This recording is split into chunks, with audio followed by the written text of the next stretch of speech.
It's the Cavs who host the first game for the Nets' new Big Three. Listen, Irving is familiar with this place. He won a ring with the Cavs. Durant's got two. And Harden's looking for one. And, boy, the Nets came out of firing. I mean, oh, how about that? Putting one of the Osmond brothers in the spin cycle. That's not Wayne. That's Jetty. He had 18 in the first half, Irving. Here comes Harden with Durant and Irving. They got the fast break going. Colin Sexton. And Osmond back, and Irving by Sexton. That's a veteran move for him. James Harden, by the way, 2 free throws, 0 for 2 shooting in the first half. Durant, Irving, and Harden scoring on or assisting on 9 of the 10 field goals. They made 10. They started 10 for 10. Durant, 11 points in the first half. We're in the third now. Tim Legler will speak to the defensive deficiencies that you just witnessed right there. Larry Nance to Sexton. Cavs shot around 60% in the third quarter, up as much as 14 in the second half. Harden goes for the steal, and Irving lets Sexton by him. Durant doesn't contest that. Irving isolated on Andre Drummond there, and then Nance behind the back to Dotson, the former Duck. The Cavs 11 of 13 on uncontested buckets in the third. They're up 9 going into the fourth. We go to the fourth. Harden. Step back, Bobby Jack. 21-point triple-double. Only took 14 shots, played 50 minutes. Durant. He likes to weave in his spare time. He had 38, 12 rebounds, 8 assists. He played 50 minutes. Joe Harris drives. Misses Irving there. He played 48-plus minutes, had 37 points on 28 shots. And this game's tied at 113, 11 seconds left. Sexton loses it. Irving pushing it up court. Makes the move by Sexton right there. Where's the foul? The foul's called on Kyrie Irving for an elbow to the face. The Nets challenge the call, and the call is reversed. Wow. That's a jump ball with less than 2 seconds left. It went to overtime. In overtime, Irving off the screen hits a three. But the Nets were 15 of 41 from 3. Nance hits the 3. The Cavs were 20 of 40 from 3. We're tied at 120. Next Nets possession. Harden. Who thought Jeff Green had hit the biggest shot in this game? Nobody. Green is good. The Nets take a lead by 3. Excuse me. The biggest shot in the game is coming. It's Sexton over Irving with 2 seconds left. He was 5 of 11 from 3. Look at Kevin Love and Darius Garland. Give me a piggyback ride. Looked like Durant wanted that ball a little earlier from Irving, then he got it, turned around. No, we're going to go to double overtime. The Big Three played the last 19 minutes. Fatigue may have played a part in this. Sexton, young and having fun over Irving, over Durant. He finished with 42 points, 22 in overtime. Oh, roll Tide. Yeah, he was rolling. His 4th of the double overtime. And the Cavaliers beat the Big Three of the Nets 147 to 135 in double OT. We're not so much consumed about what we can do. You know, we're more or less responsible for, you know, like I said, putting these pieces together and making it work. And offensively, it clearly wasn't enough tonight. You know, we still needed to get stops on the other end. So that's going to be the tale of our season, is how committed are we to that end of the floor. It's learning from your mistakes, learning from the losses, and not making the same mistakes 2 times in a row. So, you know, we got a long way to go, but I think we're in the right direction, and we got some film to watch. And defensively, we got to be a lot better. And, you know, offensively, I think, you know, we still had 135 points. So just correct some things on our switching and our defensive principles. I felt like, you know, this journey together is going to be fun. You know, it was tough first start, and especially it was an up and down game for us. But you know, I like where we are. James Harden in his second game as a member of the Nets. 14 gets it to Durant, and he puts it down. Harden showing the complete bag of tricks and finds Giannis. Lopez for 3. Finds Durant for 3. Yes. So the Nets lead 125, 123. Middleton is 3-point territory. Fires in and out, and the Nets hold on for the victory in a dramatic finish at Barclays. We were young in Oklahoma City. You know, we're grown men now. You know, we know what we want. We know we really know the game of basketball now. We're not those young guys that just run around and want to just shoot and dunk all day. We know the games, we know spots, we know, teams plays. We're more advanced. We pretty much seen every defense, every offensive scheme. We done been in every type of game, playoffs, game sevens, so we done been through a lot in this league, experienced a lot. And for us to bring it together now and combine what we've learned over this time and try to play great basketball, I think it was pretty seamless for us.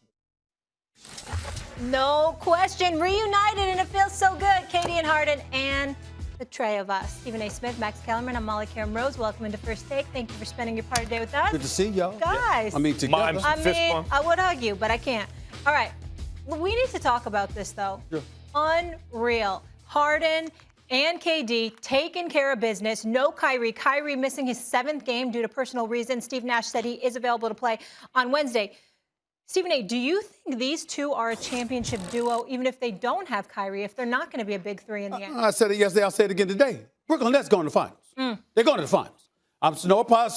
Sorry, Philadelphia. Doc Rivers, my brother, I love you. Sorry, Philadelphia. You saw Ben Simmons shoot that 3 the other day, right? Damn. The worst miss I ever seen in my life. He got closer to the rim than you would. I mean, it's ridiculous, Max Kellerman. I mean, you got that situation. Milwaukee. I love what I saw last night because we saw Giannis drop 34. We saw Drew Holiday drop 20 and 22, and Chris Middleton as well, and they still lost. This is exactly what I'm talking about here because when it's time to close the deal, we're talking about Kevin Durant. Let me tell you something right now. I mean, are you were worried, Max Kellerman? You never questioned the game of Kevin Durant. You never did that. You were never that sacrilegious. You were never that blasphemous. You were never that. You never committed such a heinous act.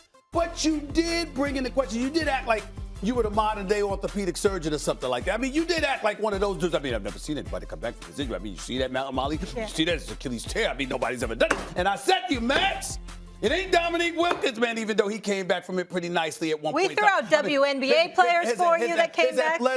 His athleticism. It ain't Russell Westbrook. It ain't somebody like that. We're talking about a sniper, an elite sniper, the likes of which this game has never seen. Molly, I will remind you that the leading scorer in NBA history ever is Kareem Abdul-Jabbar. Yeah. And we once had a discussion years and years ago, long before you were on this show, Max, where we literally sat up there and was like, this is the one dude that got a chance to catch Kareem Abdul-Jabbar. So young. If he wanted to be aggressive, if he wanted to jack up 25 to 30 shots a game. That's who KD is. And off of an Achilles tear, 18 months out of business, first 10, 11 games of the season, I said he could average 25 in his sleep. Remember, I said it right here. Book it. He going to do 25. Oh, no, I was wrong. The brother's dropping 30. 30 a game on better than 50% shooting, better than 40% shoot from three-point range. He's just that dude. And Harden, supposedly out of shape, supposedly a little bloated, even though he's going to be in shape really quickly. Okay, that dude, the one who's averaged 30 over the last 3 games. We forgot what a point guard he can be when he wants to be. How he can be unselfish, how he's willing to pass the ball, how he's not willing to dribble the ball 12 times before taking a shot. We are seeing James Harden put on a show. Let me tell you something right now. This is the Eastern Conference. And no matter what anybody says, the East ain't the West. Even though it's a little stronger, it's not the West. Of course, Brooklyn could go to the finals with I ain't say they can win the chip because the Lakers waiting for you with Anthony Davis and LeBron. So you might need Kyrie for that. But to get to the finals, they don't even need Kyrie. Kyrie could take the rest of the year off, and Brooklyn will go to the finals. You're wrong, but I need to start by saying what KD has done is amazing. That would make because it right. It's not just 25. Oh, you said he could score 25 in his sleep, but it's his entire game. Kevin Durant, like, for as much as you and others have said, well, he doesn't rely on athleticism, he's very athletic. At his size, he looks the same, which no one's ever really come back from that in the NBA, looking like the same guy before they left. He looks the same to me. Amazing. So KD is KD. And James Harden, this dude looks like he rolled out of bed, shows up in Brooklyn looking like a hot mess, fat, out of shape, 30-point triple-double. Those old man YMCA skills, Unreal. like it's unreal. So tip of the cap to both those guys, and they're playing well together. Here's the problem. This is why they need Kyrie. Dinwiddie gets hurt for the season. In order to get James Harden, they have to move LeVert, who hopefully medically is okay because it turns out he's got he got some issues. He's got some issues. And Allen, right? Those are 3 of their best 6 players before the Harden trade. Half the team really in the rotation is gone. They are going to need someone who can really play to fill those minutes. I like Jeff Green. I like DeAndre Jordan in spots. But Joe Harris, I don't think, is going to be enough. I like Joe Harris a lot. They need another dynamic player on that team for the second unit. Someone to take the load off of KD, who, by the way, is coming back from an Achilles. Like, given the lack of depth on this team, what are you going to play Harden and KD 45 minutes a night each through the playoffs? That's tough. Yes, they beat a team that has continuity, where the Freak dropped 34. That is built for the regular season at least, and they did it because they have 2 guys who can go get their own shot at the end of games. That is real. But over a long, grueling season and then into the playoffs, they're going to need someone to take. By the way, Kyrie is a chemistry issue. What did you learn from that one game alone about Harden's arrival? Well, I learned that the Brooklyn Nets are going to the NBA Finals with or without Kyrie Irving. Kyrie Irving may be the determining factor in winning the chip, but they won't need him to get to the finals. All you need is for him not to be a distraction. I don't care whether he is a distraction or not. James Harden and Kevin Durant going to the finals. I don't see anybody stopping them. It's just that simple. And did you see KD? Did you see him?